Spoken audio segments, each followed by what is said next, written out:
जय हिंद दोस्तों, जय जवान जय किसान। दोस्तों आप देख रहे हो ये हमारे देवड़ा कृषि फार्म का एक प्लाट है जो कि इसमें गेहूँ लगा रखे हैं और गेहूँ की वैरायटी है GW322 दयाल कंपनी की। 322 बहुत सभी कंपनियों में आते हैं, श्री राम, अग्रवाल, बलराम सीड्स, जितनी भी कंपनियां हैं लगभग सारी 322 बेचती हैं। तो एक किस्म हमने फर्स्ट बार लगाई है हमारे खेतों में। और पहली साइड आपको सरसों नज़र आ रही होगी और ये गेहूं का प्लांट है। तो सबसे मेन और बड़ी जानकारी मैं देना चाहता हूँ कि लोग गेहूं में क्या डालें और क्या नहीं डालें। जब अपन दुकानदार पे जाते हैं, किसी को पूछते हैं तो कि गेहूं में आप सुपर डालो, यूरिया डालो, DAP डालो, इसके अलावा जिंक, सल्फर, सारी चीज़ें बता देते हैं। और किसान उनके चक्कर में आके सारा खाद खरीद कर अपने खेतों में डाल देता है, जिससे उसको कहीं ना कहीं आर्थिक नुकसान होता है।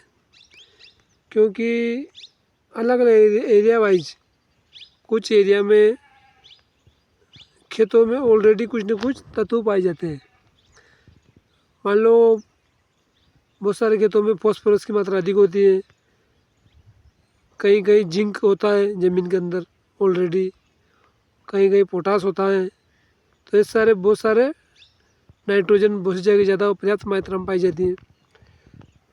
तो किसान को क्या करना चाहिए कि उसकी लागत कम हो, पैदावार अच्छी हो और उसकी फसल भी अच्छी हो। तो सबसे पहले तो किसानों को मिट्टी की जांच करवानी चाहिए अच्छी लैब में। ऐसा नहीं कि आप कहीं भी, आजकल क्या है कि बहुत सारे लूटने की कंपनियाँ स्टार्ट हो गई हैं, कहीं भी कोई भी लैब डाल के बैठा हुआ है और बोल रहा है कि ये मिट्टी की जांच करवा लो।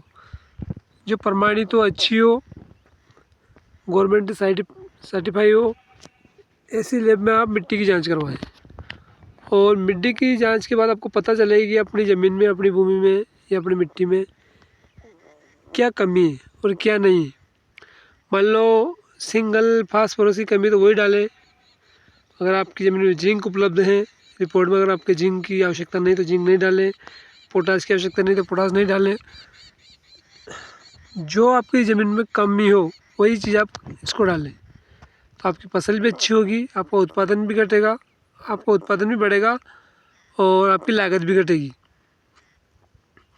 तो इस चीज़ का सभी किसान विशेष ध्यान दें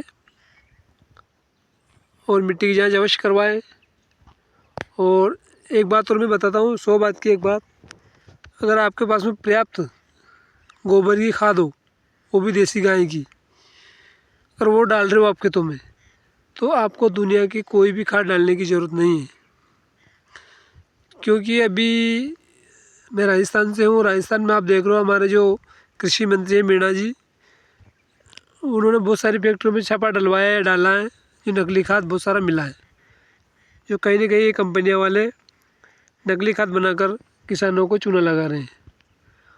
और उसका शिकार किसान होता है, क्योंकि एक ऐसा सिस्टम बन गया अब कि अगर आप खाद में खेतों में DAP या रखोड़े नहीं डालोगे सुपर, तो पैदा नहीं होगा। ये ऐसी सोच लोगों की हो चुकी है। लेकिन अगर आपके पास में पर्याप्त गोबर की खाद है तो आपको खेतों में कुछ डालने की ज़रूरत भी नहीं है। और एक बार खाद डालो लगभग 3 साल 4 साल तक आप उसमें अच्छी पैदावार ले सकते हो। तो जिसके पास नहीं है गोबर की खाद, वो लोग मिट्टी की जांच करवाने के बाद ही खाद का प्रयोग करें, चाहे वो कोई सा भी हो। तो हमारी जानकारी आपको कैसी लगी?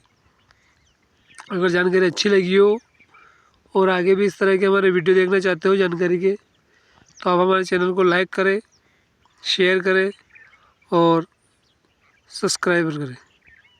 जय हिंद, जय भारत, जय जवान, जय किसान।